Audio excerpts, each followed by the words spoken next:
In this video, I'll show you how to add color to your Shopify theme to personalize your online store. Don't forget to like and subscribe for more Shopify tips. Color schemes are a simple yet powerful way to enhance your brand identity and improve the user experience. To get started, head to your Shopify homepage. On the left-hand menu, click Online Store. This will take you to the Themes section, where you can manage the look of your store. Next, find your current theme and click Customize. This opens the theme editor where you can adjust visual elements. Look for the gear icon to access theme settings, then locate the Colors section. Within Colors, you can add a new color scheme.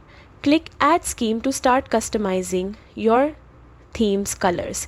Here you can adjust elements like background, headings, and text, giving your store a look that matches your brand perfectly. Once you've chosen your colors, click Save at the top right corner to apply your changes. To check your work, exit the editor and go back to your store's home page.